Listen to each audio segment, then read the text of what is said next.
4 சப்ஜெக்ட்ல 100க்கு 100 மார்க் எடுத்து இருங்க, அவசரப்படாதீங்க.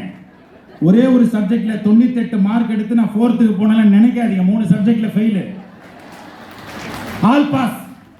இது படிக்குதோ படிக்கலையோ தரதலியோ கேப் மாறியோ முள்ள மாறியோ தூக்கி 4th போட்டாங்க. 4th B section. அந்த 4th பி செக்ஷன்ல எப்படிப்பட்ட மாணவர்கள் அமர்ந்திருப்பாங்க தெரியுமா? நீங்க நிமிர்ந்து உட்கார்ந்தா தான் சொல்லுவேன். அந்த 4th பில எப்படிப்பட்ட மாணவர்கள் தெரியுமா? பேனா திருடுறவன், பென்சில் திருடுறவன், டீச்சருக்கு பேர் வைக்கிறவன், டீச்சர் பத்தி வீட்டில் போய் பொய் சொல்றவன், வீட்டில் ஃபீஸ் கட்டினாங்க வீட்டுக்கு கொஞ்சம் சொல்ல செலவு பண்றவன், இவன் எல்லாரும் அந்த 4th பில இருப்பான். அதுல நான் தான் லீடர். திடீர்னு ஒரு நாள் என்னோட ஹெட் மாஸ்டர், ஒரு எச்எம் எவ்வளவு பெரிய மீசை வச்சிருக்கலாம், ஒரு பாரதியார் மாதிரி வைக்கலாம். சந்தன கட்ட வீரப்பா மாதிரியே ஒரு மீசை, இவ்வளவு பெருசு. ஸ்கூலே அதிரும்.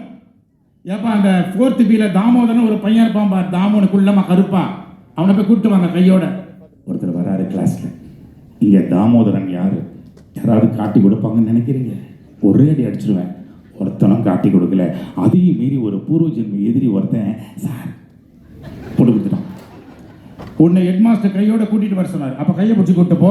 திமிரு அடங்கவே மாட்டேன். அப்போ என் கையை பிடிச்சி கூப்பிட்டு போறாரு. அந்த ஹெட் மாஸ்டர் மீசியோட அப்படி திரும்புறாரு பாஷா ஸ்டைல்ல. என்ன பின்னாடி உட்காந்து மாடு மாதிரியா கத்துறியா? இதுக்கு தான் உங்க அப்பா அம்மா அமிச்சாங்களா?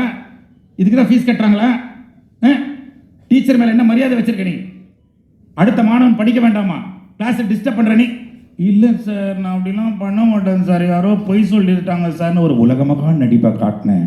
அன்னைக்கு காட்டின நடிப்பு தான் ஓட்டேரி நரி வரைக்கும் எனக்கு உதவி பண்ணிச்சு. இல்லை சார், நான் அப்படிலாம் பண்ண மாட்டேன் சார். டாய் ஏப்பா அந்த நோட் புக் எடுத்து காட்டுப்பா அவங்ககிட்ட. இன்னமும் நோட் புக்கை காட்டுறாருன்னு பிரிச்சா 3வது படிக்கும் போது முதல் நாள் மாடு மாதிரி கத்தனான்னு எழுதியிருக்கு, 2வது நாள் நாய், 3வது நாள் சொறி நாய், 4வது நாள் நாட்டு நாய், டைனா குதிரை எல்லாம் எழுதி கீழே அதே டீச்சர் மேத்ஸ் டீச்சர் ராதாபாயின் கையெழுத்து போட்டு டெய்லி ரிப்போர்ட் அனுப்புது. அப்பதான் யோசிக்கிறேன், ஏன் என் டீச்சர் என்ன காட்டி கொடுக்கல, ஏன் என்ன அவமானப்படுத்தலை, ஏன் என் அப்பா அம்மா கூப்பிட்டு என்ன அசிங்கப்படுத்தலைன்னு யோசிக்கிறேன். அப்பதான் எச்எம் சொன்னாரு, நாளைக்கு என்ன நாள் தெரியுமாடா? Sir Independence Day sir. Yes, 2000 பேர் வராங்க. முன்னாள் மாணவர்கள், இன்னாள் மாணவர்கள், சிறப்பு விருந்தினர்லாம் வராங்க. ஒரே ஒரு